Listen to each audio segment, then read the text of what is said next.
think I always made the comment that once a miller, always a miller. Ravel, ambitious. In a surprising upset at the Football Content Awards, the New York Talk, a prominent sports media outlet known for its comprehensive coverage of football, did not secure any awards this year. The event, which celebrates excellence in football journalism, commentary, and multimedia content, saw several other organizations taking home the trophies, leaving New York Talk empty-handed. We now hear from Mick, the creative director. I'm more disappointed than anybody, obviously. I thought we dominated for most of the night, to be fair.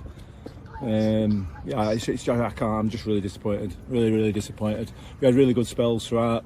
At one point, I thought Tom had won it, to be honest, but anyway, what can you do? Just talk me through some missing players tonight. Obviously, Kev wasn't able to attend, and a few others. Is the missing guys have any impact? We're missing big players, aren't we? You know, it's so difficult. Well, without players of Joy's calibre and Kev's calibre, you know, we're always on the back foot, unfortunately. Anything to say? Sheffield Wednesday took the crown the Wednesday week. Anything to add to your? Listen, I don't like the way you're going with this question. It's just not right. It's not right. You know, I'm a professional. I work hard at this, and I'm just gutted. I'm absolutely gutted, and I don't like the way you're going with these questions. I'm sorry, I've had enough. I think I always made the comment that once a miller, always a miller.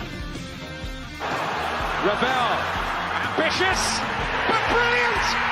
I don't believe it! I swear I do not believe it! Good heavens, he's done it again! Another promotion for the big man. I've got 12 bottles of champagne in my office and we're going to drink them all night. Do me a favour, drop me off in Rotherham. Hello, everybody. Welcome back to New York Talk. This is the Rotherham United podcast.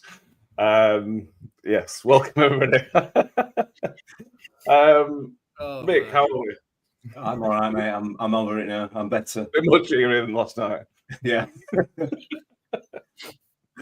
We'll talk about that in a minute. Tom, how are we doing, Tom? Yeah, really good. I forgot when that was going to happen. That was really good. That was a surprise. Oh, well. And Danny, how is it? I'm brilliant. That were absolutely class, that intro. I loved it. You know, when we do make a bit of an effort, it can be quite good. Maybe we should do this more often, then we actually might win an award. Oh, no. Yeah, Harry says he thought it would have been hacked at first. Yeah, so did I. Not quite. Yeah, so we go. So this will be an episode of a preview of Crawley tomorrow, and everything else. And we've got to talk about a game. There was a game Tuesday as well, wasn't there? We've got to talk about the Bradford game as well, which happened on Tuesday evening. First of all, we obviously went here last night. Went to Football Content Awards to sort of a brief rundown and let everybody know how that went. In our category, the Wednesday week took the victory. I think a Burnley podcast and a Swansea podcast got the second and third as well. But it was a good night, Mick. It was a really, really good night. Met some really cool people. We talked to the guys from the Wednesday week who were good, really, really good guys. A few other people as well. It was a good evening. Yeah, it was. It was enjoyable, and it kind of opened your eyes to look at some of these podcasts that are out there and the work that goes into them, the number of staff that they bring up on stage to celebrate four blokes around a table chatting is remarkable, really. But yeah, it was a good night. Really enjoyed it. Yeah, free beer as well, which for all of us that weren't driving was yeah. Thanks for that. You volunteered to drive. Yeah, I did. Yeah, very good for us. Tom, you caused a little bit of a stir. Yes. Would you like to explain everybody your little prank or whatever you're playing, everybody else around us? I mean, it wasn't exactly a prank. It was just an innocent. I sort of bided my time. Innocent. I bided my time for a loo break when they announced the winner of the best club content Premier League or something like that. So I waited until first place was announced, and then I stood up and took my leave to the toilet and got some handshakes and applause on the way. half of me thinking this is going to be quite funny. Half of me thinking I don't know what's going on here. Yeah, plenty of plaudits for going for a wee. So I was quite pleased with that. Yeah, we're all very pleased with that, to be honest. And Danny, I'll come to you last one. Do you want to talk to everybody about the food? We're Tottenham Hotspur Stadium, so you're expecting quite nice food, and it was quite nice food, wasn't it?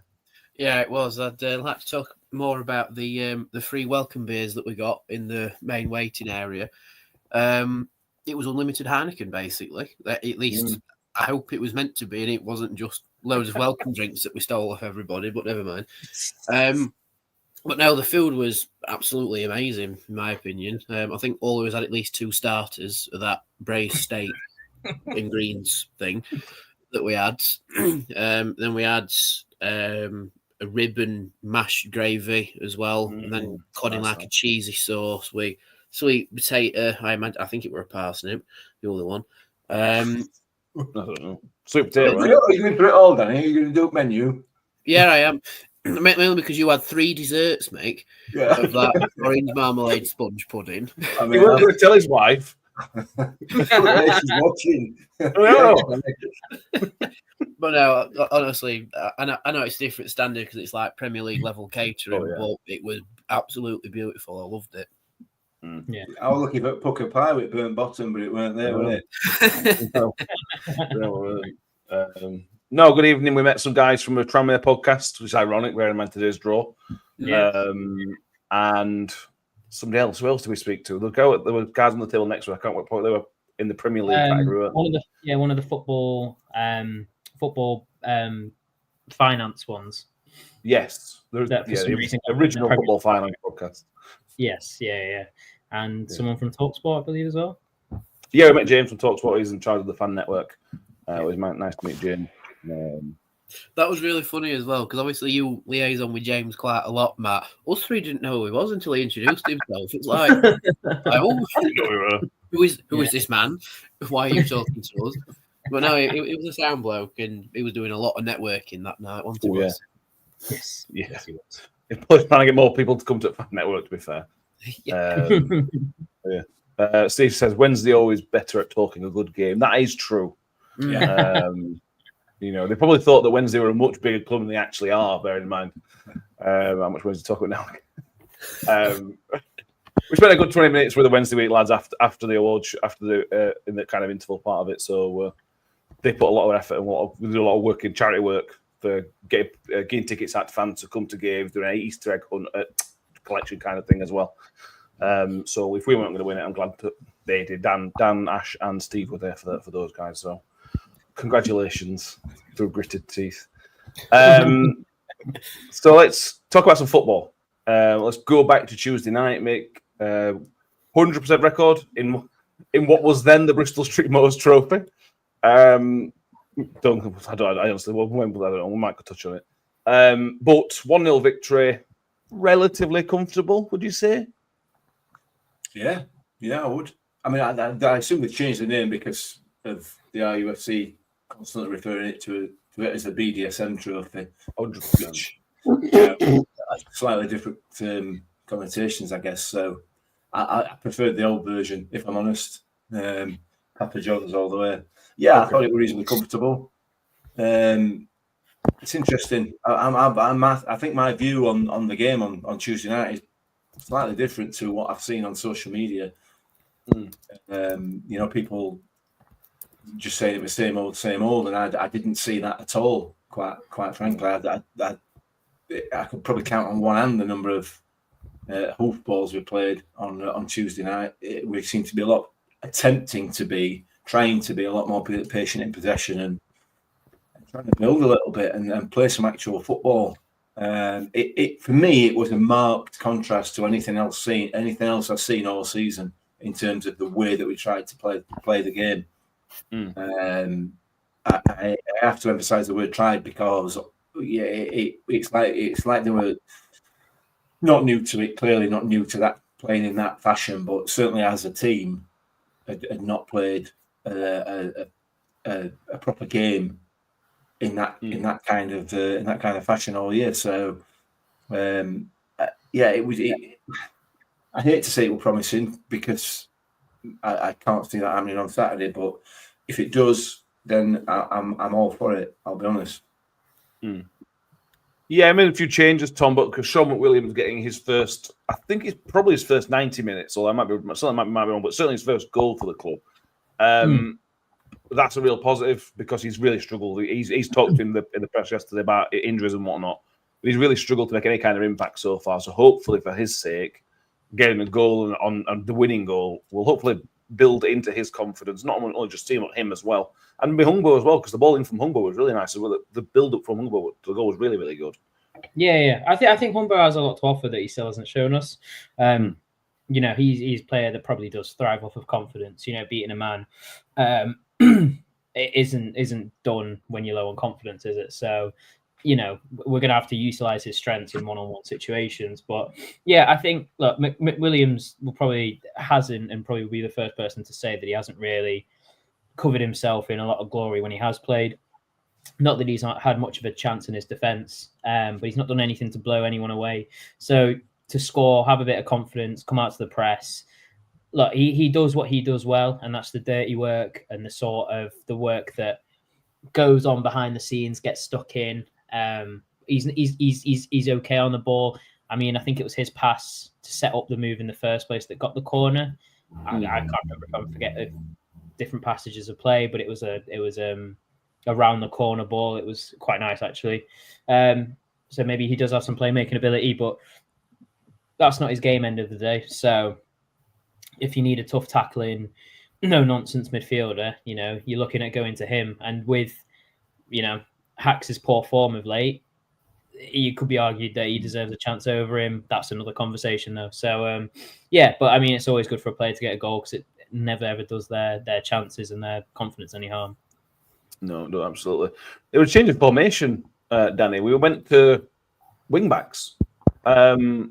I mean, okay, Hax was one of them, which is stupid. But we played with wing backs, and Humbo was kind of doing what Chio did those couple of years. We kind of saying, right, you're a good player, you're a good attacking player, go and do what you do, and the defence kind of cover up any issues. And that's adventurous, that's positive. If that's going to be the way forward, and if you can get Wilkes involved in that somehow as well, that's good. That's potentially, from an attacking point of view, potentially exciting.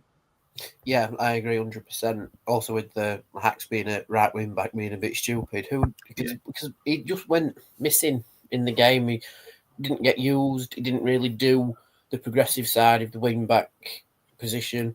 But who would have thought a player who is a natural right back, who we didn't sign as a right back, we signed as a defensive midfielder who can also play centre back, playing at right wing back, doesn't do the job as a wing back? Who would have thought? Anyway, but we're not professionals, like Mick said.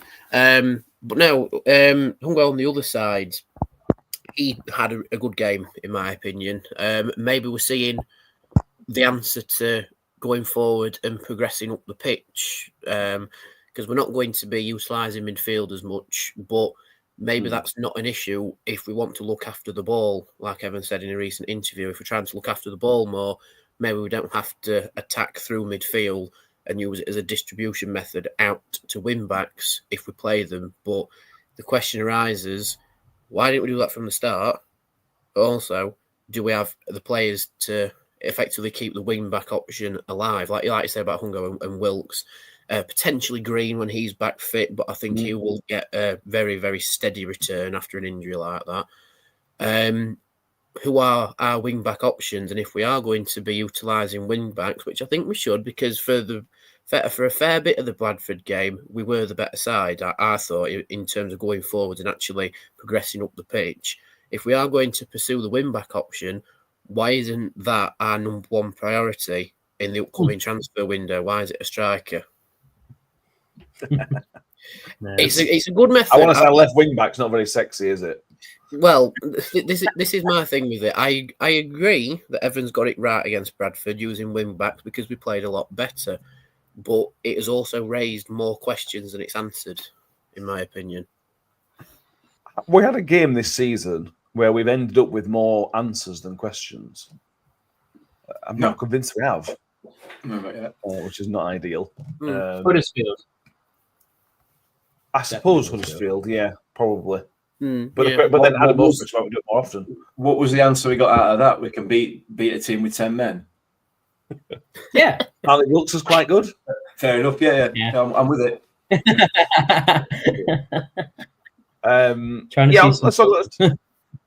Let's talk about the style a bit more, Mick, because for me it was a significant change in playing style. This wasn't we talked about this on the way down to the watch last night. That wasn't an evolution of what we've been playing this season. There wasn't a slight change here, or he's tinkered with this, that, and the other. That was a complete new system in a complete new way of playing. And if he's going to do that, that's fine. I don't have a problem with that. If he's going to say, right, we're going to try and keep more possession, we're going to build, we're going to be patient, that's really good. That's your style of play. You want, we maybe got an identity building. The question comes tomorrow: is that going to be something when we come under a bit of pressure from Crawley or a reasonable team? Are the players going to have that confidence to continue the kind of revolution? Well, yeah. Well, let's wait and see. I suspect we'll revert to no plan A, because Tuesday night was essentially a plan. It was quite clear that there was a significant departure from the way that we've been playing. Significant departure. So the issue is when it's done in a league game, isn't it? And that's what we've got to wait and see. It was clear that the players were still sort of lacking in confidence, significantly lacking in confidence, I thought. But there was definitely a plan. It was quite clear that there was a plan. And for me, that's probably the first game this season that I've seen us with a plan, which is going to be applauded. But the question, but it raises the question, like Tom said there, it raises the questions. And the question for me is, why is it taking this long to get to this stage? We've been absolutely awful in virtually every game, either for the whole game or for long periods of virtually every game. But we've got to a stage now where, hang on a minute, we've decided that we can play this system. We have got the players to play it. And it wasn't a full-strength side, don't forget, on Tuesday night either. There are other players to come in that would fit in really well with playing in that fashion. So the proof of the pudding is going to be the next few games, ultimately. But it was, for me, a massive departure from the way that we've been playing, and a very welcome one as well. Yeah. And I would argue probably it's as close as you're going to get to any form of admission that they made a mistake, that Rayner and Evans have made a mistake. Yeah, I think. Are you saying, Tommy, you're happy or content if this is the way we're going? Kind of stick with it.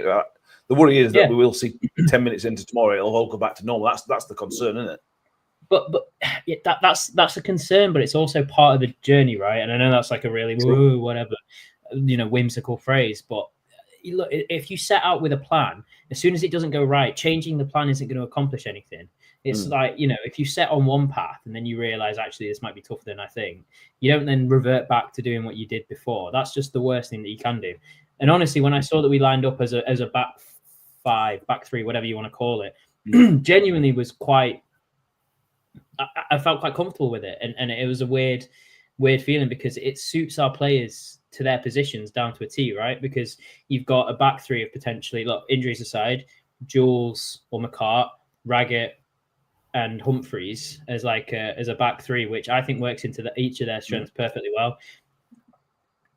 You allow yourself that dominance in the air with Raggett, and also good ability on the ball with Jules and Humphreys. You've got, you could play Bramall, Hungbo on the left, Holmes, apparently Hacks, Rafferty on the right, James on the left. I think it gives a lot of balance. It allows Kelly to play in a system that he's played in with Coventry for the past 3 or 4 years and was excellent for them there. You can play Powell there. It gives them a little bit less defensive responsibility, and then you can play any striker and 2 behind him that you want, wingers or forwards or anything really. I think it suits us a lot better, and the fact that you're right, we may try and play that tomorrow and it might go absolutely wrong in the first 10 minutes, but that doesn't mean that we should never play it again. And that's what I feel like our issue is at the minute, is that we're trying 6 or 7 different formations, players, tactics, even if we are trying tactics, just really different options that, you know, if you're trying to get a system, and you're trying to get something in place and move forward, you're going to have rough patches where you just got to work through it and then, you know, keep doing it in the hope that it changes. And if it doesn't change and the players aren't getting better, then that's when you change it again.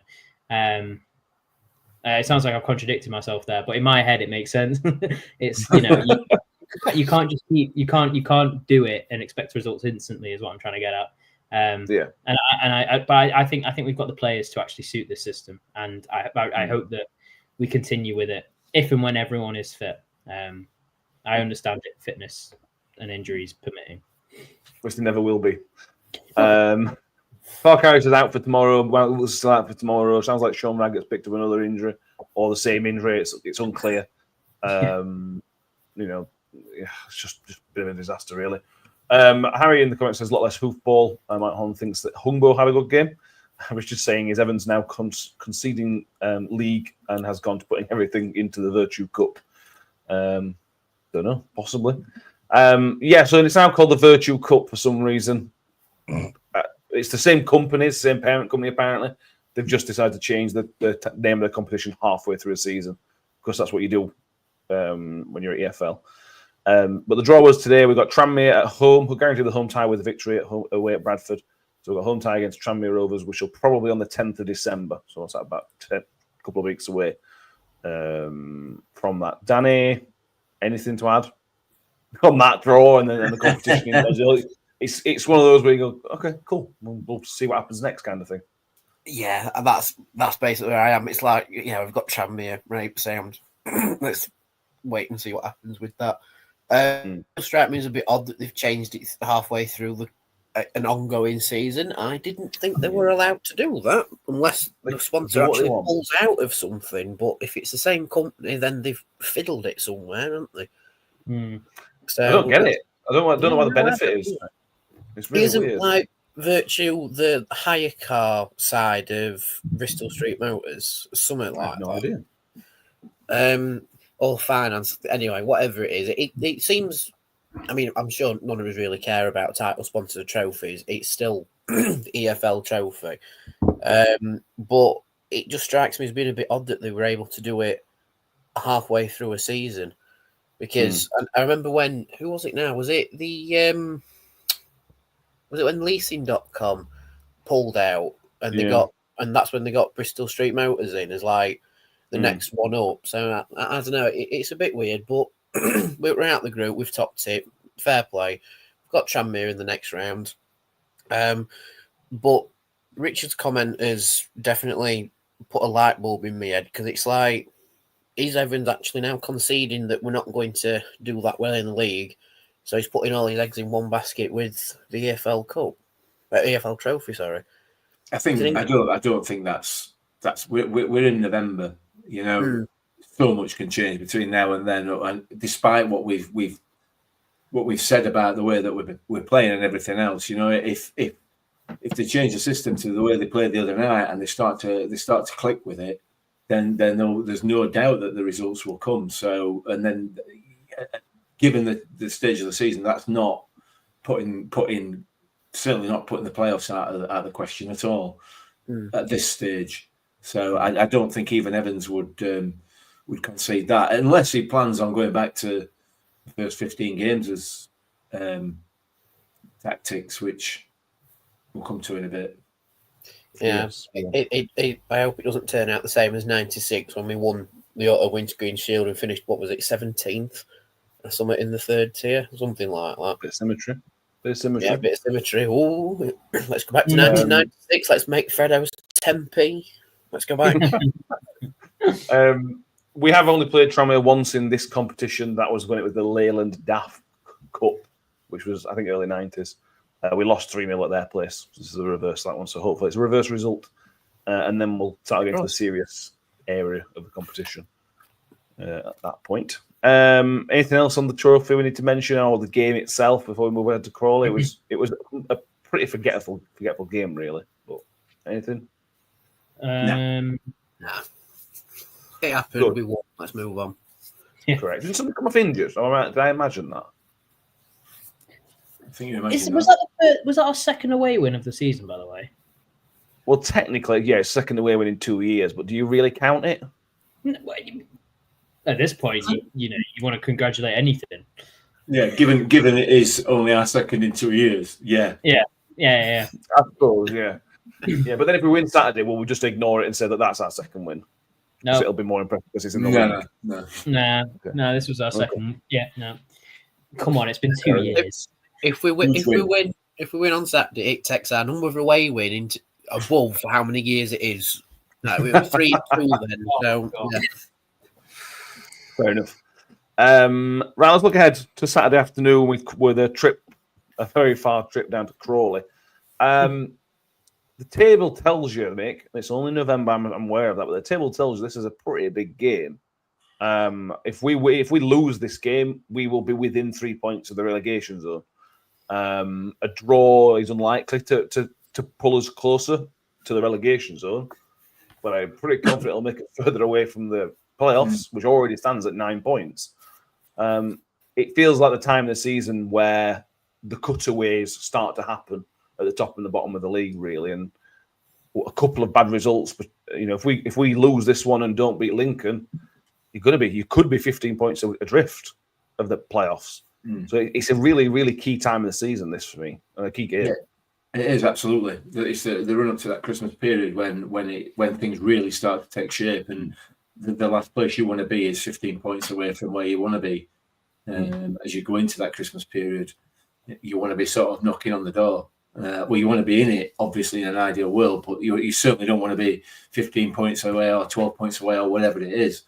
So, it is important. It is important, and it's a team in and around us, which traditionally over the last few years, those are the kind of teams that we struggle to really dominate. So, it's a huge game. All the games are huge from now on because of the position we've put ourselves in. We've not given ourselves any breathing space whatsoever.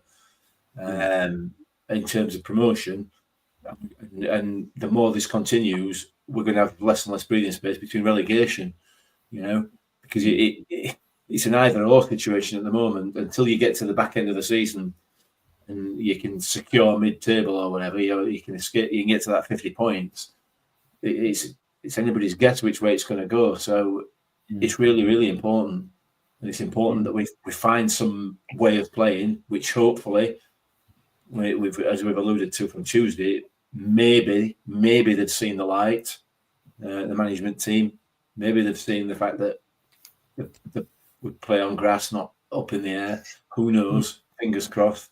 And if they have, then if they change and continue to play in that fashion, I would be optimistic, reasonably optimistic, to say that we'll be challenging for the bottom end of those playoff positions come the end of the season. I'm not convinced. If we continue playing the way we have, we're going to be battling to keep out of the relegation zone. So it's key. It's absolutely key. Yeah, I agree. It's how big is it? Well, I've had this gap, Tom, which for some reason feels like a really, really long international break. I don't know why it feels longer than normal. It just, for me, it has. And we played in it as well, exactly. How does that heap a bit more pressure on for you as a fan, Scott? Saying, right, well, we've had 2 weeks to review the Barnsley game. We've had a game as a kind of a friendly in between to work on something. So if we then revert back on Saturday, I think, oh well, that's it. Where do we go from here? Or where are we seeing it in terms of Anne Evans' job? I suppose that's going to be factored in as well. I think the Evans job part is up for a wider debate rather than just this game alone. But I mean, yeah, you're right. I mean, if results go against us tomorrow, we could be in the bottom 3. And we said this before, and it's not even you're not even looking up at that point. You're looking down. You're looking behind your shoulder at, right, we've got to make sure that we're not in bottom 4. You've got to make sure that we're not in this bottom 4 for the foreseeable. We need to get out of it. And at that point, you're not looking at playoffs. You're not looking at promotion. So every time Evans will come out in an interview and say, look, we're still looking for promotion. Well, you should be looking at results around you and making sure that you're not in the relegation battle.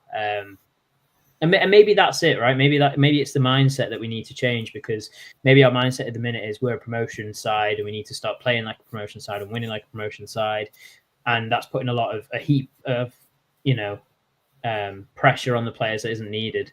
Maybe if we start looking at it like, look, we've got to make sure we don't get relegated, and they know that they're too good to get relegated, then maybe it'll help them play with a bit more confidence. I don't know, but yeah, as of now, it's almost halfway through the season, and if results go against us, we're in the bottom 4. Nobody would have said that at the start of the season. So you've got to look down rather than up, and these are the sort of games you've got to be winning, because look, if you are looking down rather than up, then how can you not be winning these games against clubs in the relegation zone and clubs in and around you?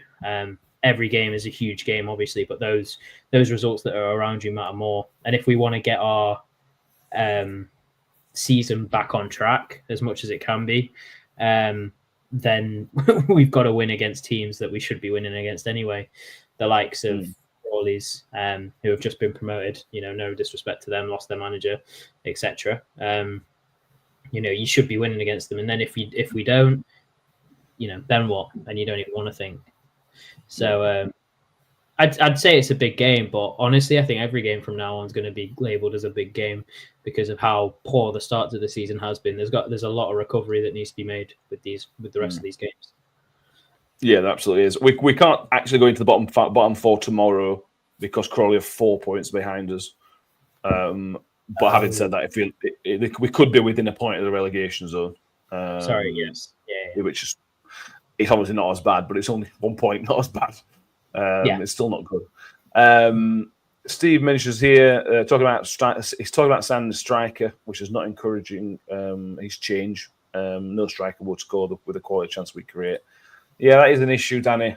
We talk a lot about Stephen's interviews and what he says in public and that kind of thing. Do you really think a striker solves all the problems we've got? No, I absolutely don't. No, absolutely not. I mean, we've got one striker who at Exeter was fairly prolific as a striker. We have a striker who, for the last 2 out of 3 seasons, was the top goal scorer in this division. And I know Hugo isn't the best of players when he's having a fairly regular off day, but with the sort of service that we should be providing to strikers, he will be doing a lot better in this league. And we have another wide player / striker to come back from injury as well. So by coming out publicly and saying we need another striker, he's sort of said, well, the 2 that I inherited aren't good, and the one that I signed isn't doing very well either because he's injured, even though he said he wasn't signing injury-prone players. But I honestly don't know why he's looking at a striker. Is it to get the fans back on side because everyone likes the signing of a striker? Yep, there's nodding heads. So I've hit that nail right on it, haven't I? But again, I'll go back to what I said earlier. If we want to play with wing-backs, and we can play well with wing-backs, that's what we should be looking at. We should be looking at the players we can get the ball to wide and can go the same direction forwards as they can backwards just as quickly. But we aren't. Again, with midfield, I put this out on my Facebook. We still haven't replaced Ollie Rathbone, and yet we said that we were going to. That's another. So why aren't we talking about a midfielder? Well, finally getting a chance to sign a replacement for Rathbone. That sort of engine room in midfield that we've lacked a lot this season. Because I can't remember who I was talking to. It might have been one of the regulars in the pub, and he said that the one player that gets overlooked, like take this with a pinch of salt, I'm just saying what he said. He said the one player that doesn't get enough credit for when he played for Man United was Michael Carrick, because he didn't exactly do a lot, but he was always present in the team. We don't have that midfielder since Rathbone left. He didn't really do a lot exceptional, but he was always there. Always that little engine in midfield that just did the job and it worked. Same with Frecklington. That was Frecklington for us. He never did anything absolutely exceptional, but he never really had a horrific game either. He just had that constant middle bit, and now he's a Rotherham legend. We don't have that this season, and that's surprisingly why the midfield looks so weak compared to other areas of the pitch. How very dare you? How very dare you, Danny? Yeah, I mean, Liam Kelly's meant to be the guy, but he's injured. He's been injured for so long that, and I don't know. Yeah, I don't know. If we talk about signs, Mick, is there anywhere in particular? Is there an area in particular you're looking at that you're thinking about? Okay, we need another attacking midfielder. You need another centre half because Sean Raggett can't stay fit. Or should these players be good enough? It should be good enough. Yeah, he had plenty of time in the summer. Plenty of time. He should be tweaking here and there in January. That's all January is for, realistically. But it feels like, and I'm not saying this is going to happen, but it feels like we're teeing up for another Steve Evans transfer window where, obviously there were a lot came in the summer, but, we dump 5 or 6 and bring another 5 or 6 in and rinse and repeat every transfer window until we finally get a squad that's capable of whatever it is he wants it to do. The players that we've got in the main are good enough if they're coached properly and they've got a plan to play to. That's not the issue here at the moment for me. And the striker is just like Danny said there. I'm being cynical. I know I'm being cynical. I know I'm a grumpy old get and everything else, and whatever else you want to call me. But that's just an appeasement for fans. That's just a bit of, I don't know what the word is, naivety on behalf of Evans. I think everybody loves a striker, so I'll tell them we're going to sign a striker because they're all a bit thick. That's how it comes across to me. When we can all see, as Danny's absolutely rightly pointing out there, the quality of striker that we've got here at the moment, and then Steve in the comments, I think, alluded to it as well. Strikers are good enough. Give them the chances. That's where we should be concentrating. If you're going to tweak it, concentrate there. But look at the way that we've been playing for the last 15 games. To back that we've got Zucky as well, who's wanting to imprint on Steve Evans and get into the first team now. So what is it? 5 now? 5 strikers? Yeah. Sorry, Tom. No, I was going to just to back that up with fact, Mick, is that even if you do want to do an overhaul like you did in summer with transfers, we're not looking at buying players, are we? So we're going to be looking at free agents. And if they're free agents in January, it's for a reason. Either they're too expensive wage-wise, or they're not good enough. Or if you do bring them in, they're low on fitness. And, you've got to consider that Andre Green's coming back as well. So on top of that, we could potentially have 6 strikers come January.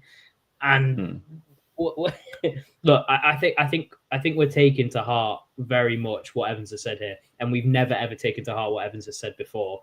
So I think the fact that he's come out and publicly said he wants a striker isn't for the fans. I think it's for the players, and I think it's for those strikers on the pitch. And I think he's not told them any of his transfer ideas, but knows that they're going to read the paper and think, well, if he's looking for a striker, I'm either going or I'm not going to play or this, that, and the other. And he's hoping it's going to spark some kind of fight in them, but that's not how it works. It's not how it works. No. If you want players there, you got to trust them. You got to put confidence in them. Don't make them think that they might be out the door. Or if he is trying to do that, he's making it clear who he doesn't like and who he wants to get rid of. Therefore, why are they going to play like they want to be there? It's one of the worst things that he could have said. And it's not even like he said, we need a striker because X, Y, and Z. He just went, well, we need a striker. And that's all it is. If he would have genuinely come out and said, we need a striker because we've only got Sam who's quick enough to run the channels and we need someone else with the legs that he's got and blah, blah, blah, blah, blah. And then you think, well, at least he's got reason behind this absurd decision to bring in a striker when you already got an abundance of them. But the fact that he's just come out and said, yeah, no, we need a striker. So it makes no sense to me why he'd even come out and say that. But yeah, I don't know. Personally, I think it's a call out for some of those strikers he wants rid of, potentially the ones he's inherited. So that's my personal interpretation of it. And it's not even a fact that he wants to get a striker in; it's just he wants strikers out. But it's very much a dinosaurish approach to football. Modern football isn't that at all. You're meant to nurture your squad and develop it from there. Not just don't like you, get in rid, bring somebody else in. Yeah. It's equivalent of us going on to social media to see if there's any other old blokes. So we need another old bloke who wins just loads. There's going to be. It's not much different. They're a dying breed. I like that. Yeah. I can take a hint, mate. I'm out of here. I walked off with that. I'm no problem doing it again. Scott kept me to it. It says, remember Matt Tubbs, the quality striker at the turn to Galloway. I'll be honest, if Matt Tubbs was still available, Steve Evans would probably be interested in bringing him to the club. That's because he's a good big name striker, isn't it? Richard says it could be just bums on seats, which is always possible with Steve Evans.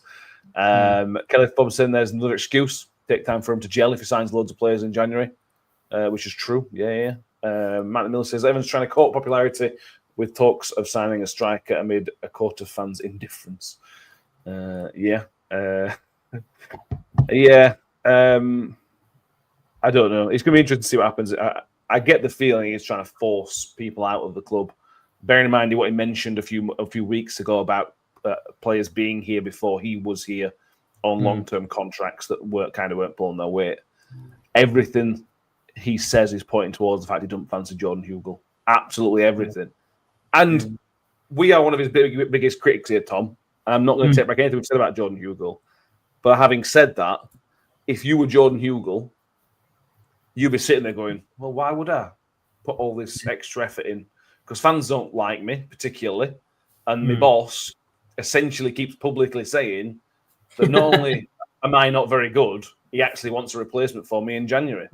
So why on earth, other than professional pride, which he didn't, his stage of his career where, maybe he's fine with playing as he is, why would he put that extra 10% and that extra 15% in? Because publicly, it feels like he's getting a bit of stick from his manager. No, he's getting mauled. And you said it perfectly, right? None of us have ever been the biggest fan of Hugill, but there's no doubting that there's quality there in League One to change a game. And I'm obviously referring to the Stevenage game, and I think he got lucky, and I think the goal was lucky, but he ended up winning us that game for lots of different reasons. Just his presence alone sort of occupied that back three, and he was good. And there's been a couple games in his time with Rotherham where I thought he is a good striker. Southampton away was a real wake up call for me, where I thought he was a genuine good striker. But to publicly criticise a player, which he has done already in Cam Humphreys, and then publicly say that he wants replacements for players, it doesn't work in the modern game. And that's not to say that it's like, it's not the way that he does.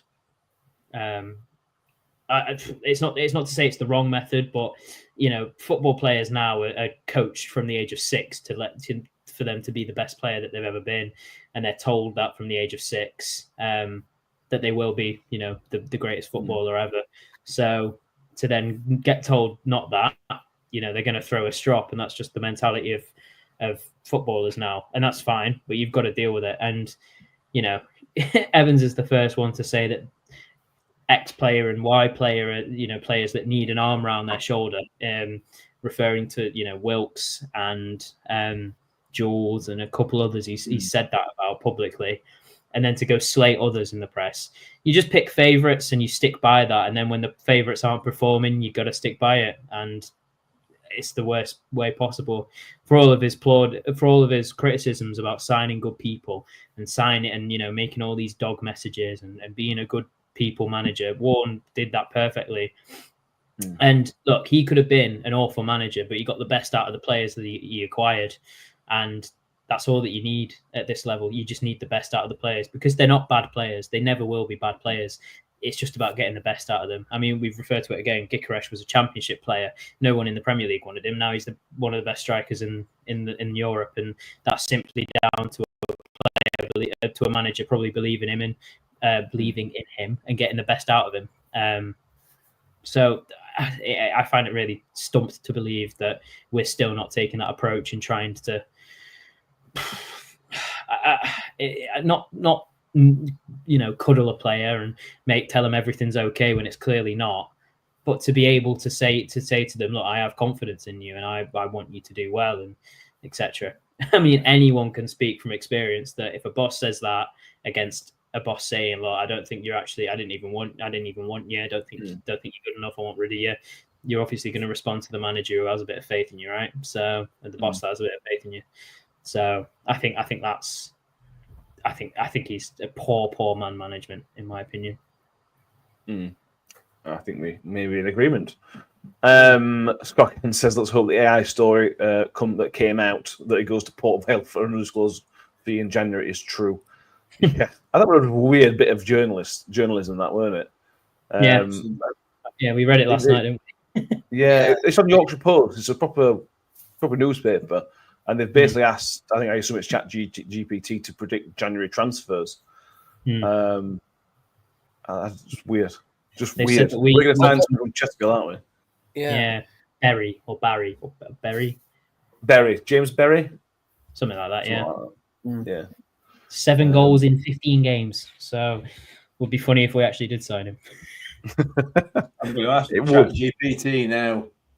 It's going to tell you something ludicrous. It'll tell you Lionel Messi or something. I don't know how they got it out of him. Honestly, I feel as though we need a drum roll for this. Yeah, this is our AI episode with the intro that we did with the AI newsreader when I was at Mick asking ChatGPT. Have we got an answer? Oh, it's still waiting for me.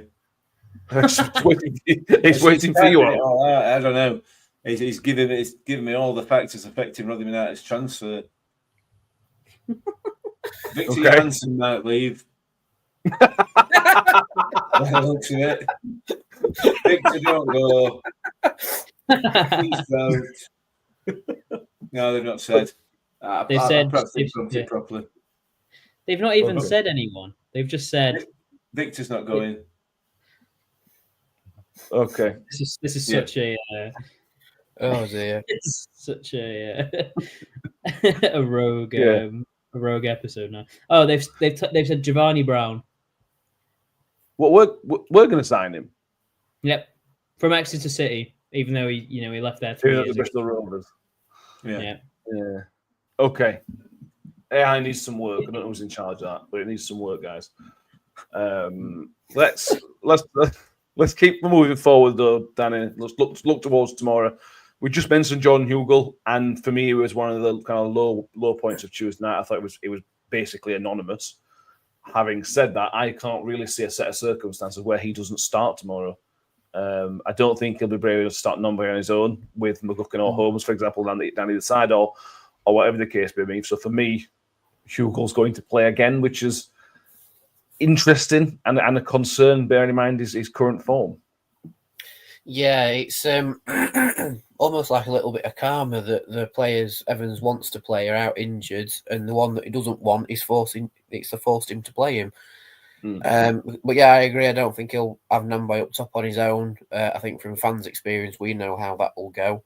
But yeah, so it looks like he's going to be sticking with Hugel for better or for worse. I really hope he sticks with the wing-back system for Saturday as well, because that could actually prove quite fruitful, because he said himself in the interview with Radio Sheffield that Crawley are very much a possession-based team. He's quoted as saying, I think, the second in the possession charts in the league. You can fact check it as I'm talking about it, because I'm just quoting Evans. And him himself has said, don't write off Crawley, which is an interesting one, because like we said earlier, the 4 points behind us, they've had a leaky defence so far this season, but they've shored it up a little bit.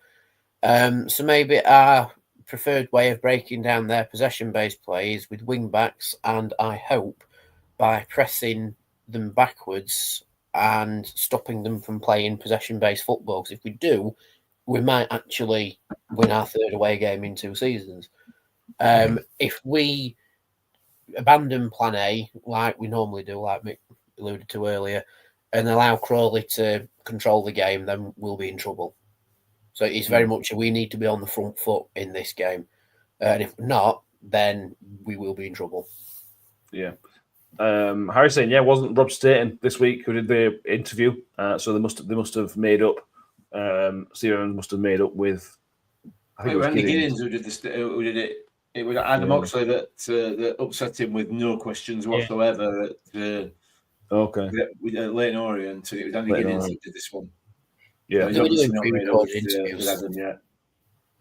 Fair enough. Good though. Yeah. I like the questions he's getting asked. I mean, he's giving the most political answers you could possibly wish to get. But the question, the right questions are being asked, and the pushing back on some of them as well. But Evans is throwing it. I mean, specifically, he was asked about tactics and whether how he felt about the tactics and the games running up running up to this weekend for the season so far, and he answered a completely different question. Yeah, he went full Keir Starmer and answered a completely different question, and yet we didn't push back at it, and that's the issue. He completely refused to address that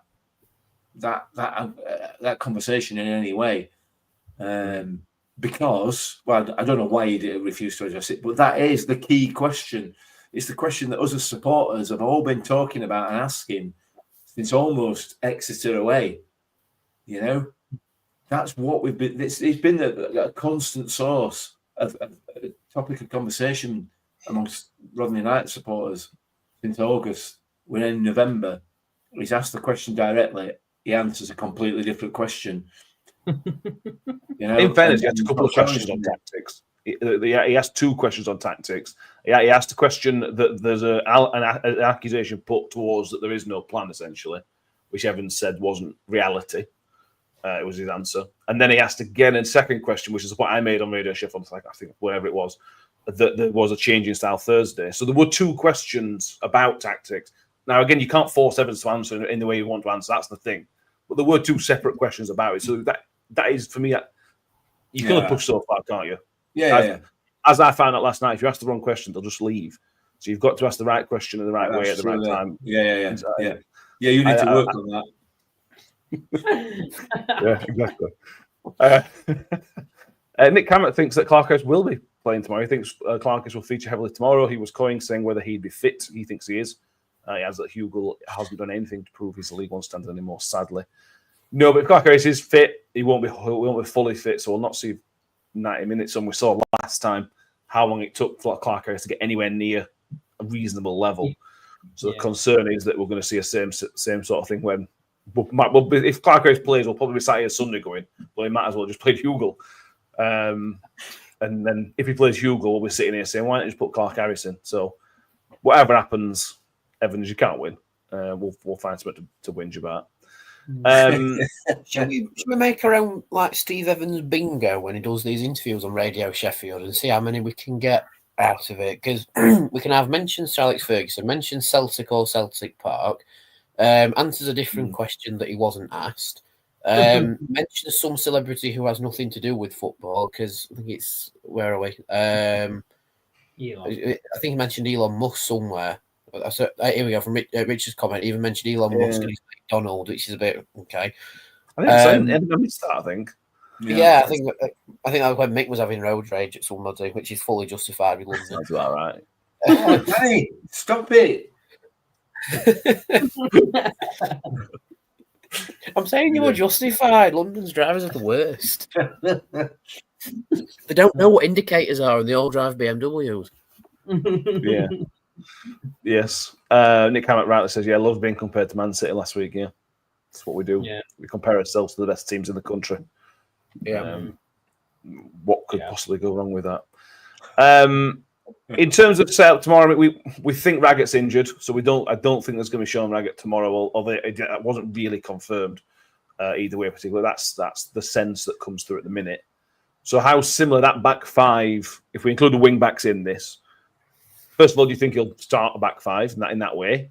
And if we do, how close will it be? Rafferty maybe for Hacks, and then maybe the other four the same, depending on Raggett.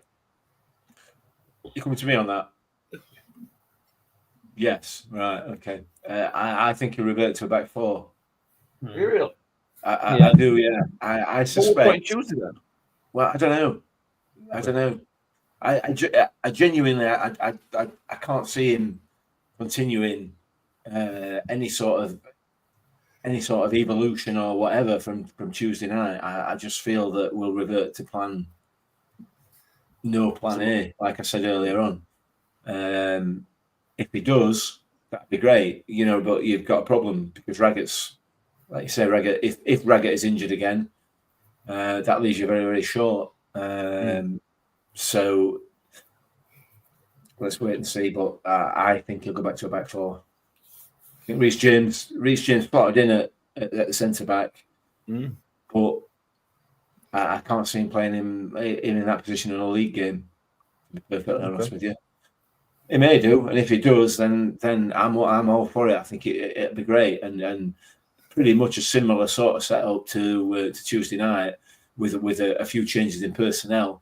I'd probably move Adolphin back into midfield and maybe use Jack Holmes as a right wing back potentially. So you've got a couple of tricky players down both wings, and then you can sort of mix and match in that midfield with Nombe and Hugel probably as a striking pair. I don't think he'll do it. I genuinely don't think that they will do that. I think they will revert to a back four and 4-3-3, kick it as hard as you can. Again, that's my. I hope I'm wrong. And please, on Sunday night, I can sit here and go, God, I got that wrong, didn't I? I just can't see it. Scott Kent says, I can't see him playing back five. The amount of shots we let Bradford have on Tuesday was concerning. Any decent size 6-4 or 5 past us. But this is the thing in it, Tom, because we changed the style, and with that style that you're going to play, you're going to concede chances because it's riskier. And Crawley are probably going to be a much better team than Bradford are. Certainly more intense because the game's it's a league game. So if you are going to do that, and that's a big if, because like I say, he may just switch back to a 4, but you've got to accept that you're going to concede those shots and be okay with it, and be okay and trust that the attacking changes you've made, as in possibly Jack Holmes or Hungbo, or whatever the case may be, trust that those attacking changes have the ability to get you out of the kind of mess that your defence bring in. But I can't see. I probably agree with both of you. I can't see Evans being brave enough, because I think if it goes bad after 10 minutes, I think he'll change back if he does start 5. I agree. I'd love for him to, and I disagree with you, mate. I think you should put Hacks at centre half, either right side or middle. And play that back three: Jules, Humphreys, and Hacks, and see how that fares, especially if Raggett's injured. But I agree with you, Matt. He's not brave enough to do it, and if he is, I'll give him plaudits even if we lose, because it's something that I think 4-3-3 doesn't work. 4-4-2 potentially does. He clearly doesn't like wingers for one reason or another, so he's not going to play with wingers. And I think a 3-back's the only way that you can get the required personnel in their proper position playing decent football, because I think Cam and Jules are excellent ball carriers. Hacks is a midfielder, so should again be good at handling the ball at the back. I agree with Mick. Put Jack Holmes at right wing back. He's got the work rate for it, and he's got the direct approach that you want in a wing back. I put Hungbo on the other side. Maybe you suffer a little bit defensively there, but I hope it's not too bad. And then you can play Kelly and Powell in the middle, and then you can play any 3 players that he wants up front. Any 3. He can play He can play Hugel, Nombe, McGuckin. He can play Nombe, Hugel. Whoever he wants to play up front, he can do it, and then just let them 3 work. Because if you've got the shape and the structure behind them, I don't see why not. You could even put Hungbo behind Hugel and next to Nombe and put Bramall at left wing back, or James at left wing back. There's loads of options to get the best out of this team when using that formation. But as you say, Matt, is he brave enough to do it and be open to these shots and a squad who's clearly not trained and played that way? But then no, he's not brave enough, so he won't do it. But that is probably the way forward for this team. it just makes the most sense. It really does. But you know, a lot of people are saying no, he won't. But he's been very clear that they're working on something new. Yeah, I don't know if I'm definitely paraphrasing that, but it's not a surprise that he said that they've gone back to the training ground over this 2-week break, tried something different, and then he's played a 5-back or a 3-back, however you want to see it, against, you know, Bradford in a competitive game. I can see that being the way forward. I'd love to see a 3-4-3, whatever it is. And then you can allow the 3 strikers to be narrower. That was always the issue that we had with width playing 4-3-3, is that we never had width up front. But if you have wing backs, you can allow that less width between the 3. And I think it ticks all the boxes, but I just can't see him doing it. But yeah, that'd be me. I'd play Hugo, Nombe, McGuckin up front. 3 finishers. You know, hopefully one of them can do something. Yeah. The vibe I'm getting from this is that we've sort of identified what's best for us, in our opinion at least, anyway, but we're not professionals. But it also strikes me that we don't have the faith in Evans to do that because of what we've seen over the last 15 or so competitive games. So for me, I'm in the same boat as you guys. We can see where we need to go, but we don't have the faith in the management to do it, which strikes me as being that in line with that supercomputer that you told us about, Matt, that's predicted us to finish 15th. That is the one thing I've got faith in, is that we will be mid-table this season unless Evans gets brave and plays the way that he hasn't been doing for the last 15 games. But like what you said earlier, Matt, we could play however we want to play, but if it don't work after 10 minutes, we'll go back to how we've played before and we'll lose to Crawley 1-0. But if we play the way that Tom suggested, where we seem to have suddenly found a system where we actually might have a bit of depth in it and a bit of manoeuvrability in it, rather than being a very rigid, hoof-it-long sort of team, then we might be in with a chance. I really do think we might be in with a chance if we've got win-backs on the pitch, but I don't think we will. No, I agree. I'm with Nicky. I'm looking, surely may as well be given a run of games. He proved enough in that 45 minutes against Barnsley that he deserved a chance. And the fact he didn't play against Bradford, quite frankly, is madness. It would have been perfect to play half an hour, at least half an hour. But does that lay not more of a claim that he will play tomorrow?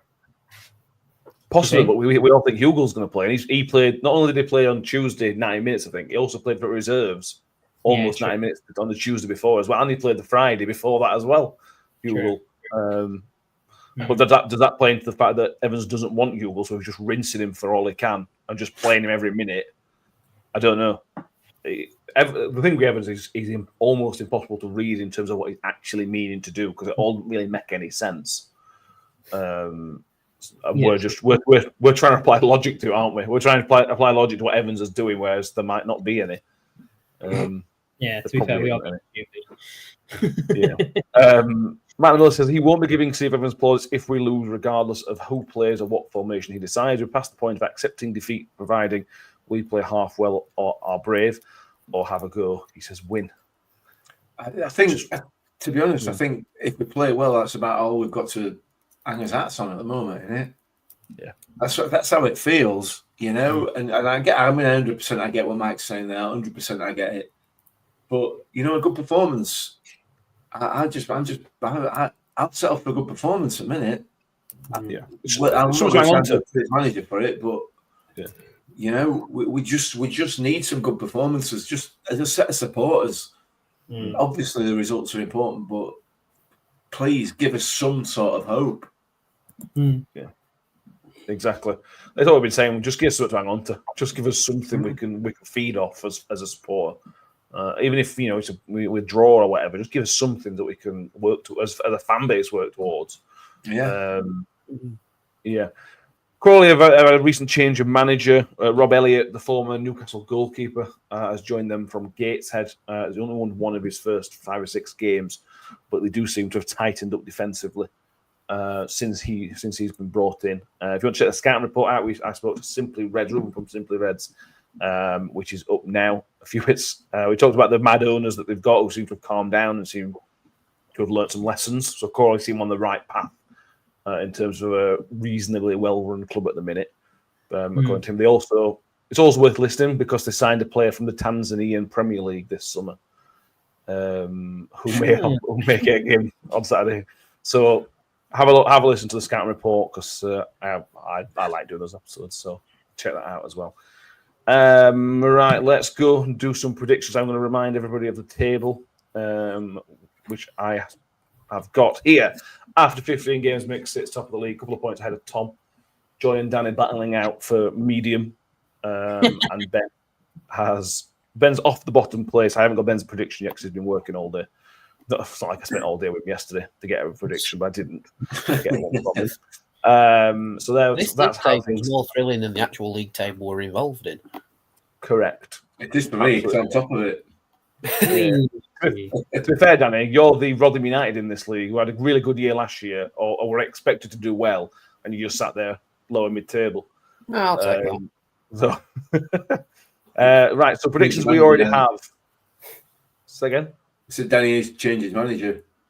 He does need to change his manager. Get some tactics. Correct. He has some tactics like Kev. Kev's going 3-0 again, and he is bottom of the league, but it's a tactic nevertheless. Yeah. So Kev's going 3-0 again to Rotherham. Joy backs us as well. Joy has gone for 2-1 to Rotherham United tomorrow at Crawley. Negative Nellies are in the comments. Scott says 2-1 to Crawley, as does Fisherman Sid. Harry's saying 1-1, but Chris Wright does fancy us. He thinks 1-0. Paula Rhodes is hoping for a 2-1 win, but Mike's going for Crawley to win 2-1. Kaylee Wilson 2-1 to us. Nick Kamek says a 1-1, but a big improved performance. Come on, Big Steve. We're going for a dull 0-0. Would we accept a dull 0-0, but we played okay as progress, or would it have to be an interesting or exciting? It was dull. Everything else is dull all season. Okay. Yeah, dull. Maybe a clean sheet and a draw. No. I'd take a 0-0, but cut out the dull. I'd take a 0-0 if we deserve to win, because I'd still be annoyed, but I'd consider that progression. But that's the only way that I'd take a 0-0. Personally. And we won't be any close to relegation zone. I'm in a draw. All play, yeah, true. Which is something.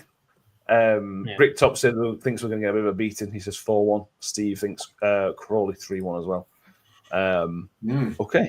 Mick, you're top of the league. What do you want to do? Do I have to go first because I'm top of the league? This time, yes, because you're just on my list. I'm going to be positive. Okay. 0-0. Yeah, I'm going to be positive. I think we're going to scrape a 0-0.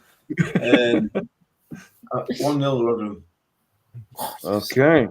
I don't know where or why I've come to that conclusion, where I've got the knowledge or whatever. I have no idea where that came from, but 1-0 Rotherham. Fair enough. Cool. Tom, 2 points off Mick. What can you get a 3-pointer to this week? There's no way that we're keeping a clean sheet. No way. But I'm still going to go optimistic, so I'm going to say a 2-1 win. Okay. Fair enough. And Danny, if you get 3 points, you'll be within touching distance of the top of the table. Where are you? Where are your prediction? I have a feeling this game's going to go the same way as the Cambridge game, where we're not going to play the best, but we'll somehow scrape through it, which will give us that little bit of stuff to feed off of until the next game. So I'm going to say 1-0 to us. Fair enough. I agree with Mick and Chris Wright in the comments. I do fancy us tomorrow, but in the sense of we'll scrape it and not that we'll play well. And we'll somehow end up like the Cambridge game where we look at the game and just go, how on earth have we won that? Yeah. There's no game for 10 days after Saturday because we chose not to play Bolton on the FA Cup second round weekend, even though both of us are out of the FA Cup second round. Don't know. But we have a free Saturday next week again, which is not ideal. But then we have Lincoln a week on Tuesday, which is not an easy game at all. Lincoln City are a proper team. So 3 points tomorrow would be massively helpful just to get kind of back on the horse of positivity. Well, that's more wishful thinking potentially. Is there anything else we need to mention from Tuesday, from last night at the awards, or from Saturday, or for tomorrow? Is anything? No, we'll play the intro as an outro for people who didn't see it if it cut off halfway through. That's fine. We should also laugh at not laugh at, but the guy who was presenting the awards last night completely messed up a category, didn't he? Oh God, it did. Yeah. No. The visual guys did. They put the wrong. He read out the right awards, and they put on the wrong awards behind him. They put on the awards. Somebody got it wrong. Yes. Yeah, somebody got it badly wrong. Leave it at that. It was funny though, wasn't it? It was bad. Yeah. It was pretty bad. And despite they got it badly wrong, we still didn't win. No, we still didn't win. Maybe that's what they got wrong though. Yeah. Maybe. Yeah. I'm claiming fourth place though because we don't know the results of below third, so I'm claiming fourth. Correct. We'll take it. What we should do is just claim to one of the awards that the other big time Charlies were too big to turn up and collect. Yeah. Which podcast was it where they sent their entire behind the scenes staff and none of the people? Overlap. None of the actual presenters or whatever who were actually on the overlap turned up, but the entire production team of about 20 people went up on stage. Yeah. That's what we have to deal with. That's what we have to compete with, lads. A production team of 20 people when there's about 7 of us total. Well, the thing is, Danny, if they ever get nominated again, we'll have to send our production team. Yeah. Okay, we'll do that instead. Mike wants to know what my prediction is. I will go. You never do one. Sorry, Dungeon Master is not allowed to do a prediction. True.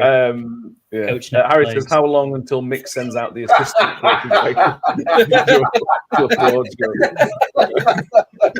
That is brilliant. Yeah, there's no room in budget for an assistant. To be fair. Yeah, can I have an assistant? If the volunteers, isn't Ben technically your assistant? I doubt it. Ben won't be much use at being a creative assistant creative director. He's useless at that kind of thing, isn't he, Ben? I mean, is Paul Rayner much use as an assistant manager? Oh, I don't know. Is the answer to that? I know Ben, and I wouldn't want Ben as my assistant because he's just whinge and moan and tell me I'm doing it wrong, but not telling me how to do it correctly. Sounds like Paul Rayner to me. That's fair enough. Yeah. Last shout. Anything else, boys? 11th of December, Cutler's Arms, Lee McMahon. 14th of December. Don't go on 11th if he's not there. Why did I say 11th? No idea. 14th of December, Northampton game. After the Northampton game at the Cutler's Arms, Lee McMahon will be playing. Tickets at lpmc.com. Get them, buy them, do it now. We're counting this as our podcast Christmas party as well. Yeah, so everyone's we'll be there getting. Yeah, well, in that case, don't buy them quite now because I ain't got mine yet. Wait while I buy mine and then buy them. So we'll see in minutes there. We'll see you on that day. Thank you everybody who has been with us tonight. Make sure you have subscribed if you haven't done so on YouTube, and give us a 5-star rating on iTunes and Spotify. We should also say thank you to everybody who nominated us for the Football Content Awards originally and voted for us as well. Winning obviously would have been nice, but what it shows to us is that you guys have nominated us and voted for it in the first place. Otherwise, and you've listened and subscribed and liked the show and everything else. So without that, we would still be here. We're just less people watching. We're still just talking to each other, talking absolute crap. So yeah, thank you. We do appreciate everybody that tunes in every single week. Thank you everybody for watching. If you didn't see the intro, we're now going to play it again. So stick around for these next 2 minutes. If you haven't seen Mick's post awards interview, here you go. Thank you for watching, and as always, up the Millers. Up the Millers. I think I always made the comment that once a Miller, always a Miller. Ravel, ambitious. In a surprising upset at the Football Content Awards, the New York Talk, a prominent sports media outlet known for its comprehensive coverage of football, did not secure any awards this year. The event, which celebrates excellence in football journalism, commentary, and multimedia content, saw several other organizations taking home the trophies, leaving New York Talk empty-handed. We now hear from Mick, the creative director. I'm more disappointed than anybody, obviously. I thought we dominated for most of the night, to be fair. I'm just really disappointed. Really disappointed. We had really good spells throughout. At one point, I thought Tom had won it, to be honest, but anyway, what can you do? Just talk me through some missing players tonight. Obviously, Kev wasn't able to attend, and a few others. Is the missing guys have any impact? We're missing big players, aren't we? You know, it's so difficult. Well, without players of Joy's calibre and Kev's calibre, you know, we're always on the back foot, unfortunately. Anything to say? Obviously, Sheffield Wednesday took the crown the Wednesday week. Anything to add to your? Listen, I don't like the way you're going with this question. It's just not right. It's not right. You know, I'm a professional. I work hard at this, and I'm just gutted. I'm absolutely gutted, and I don't like the way you're going with these questions. I'm sorry, I've had enough. I think I always made the comment that once another, always another. Ravel, ambitious, but brilliant!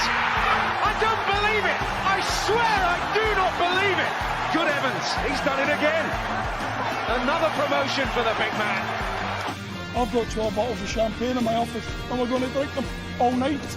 Do me a favour, drop me off in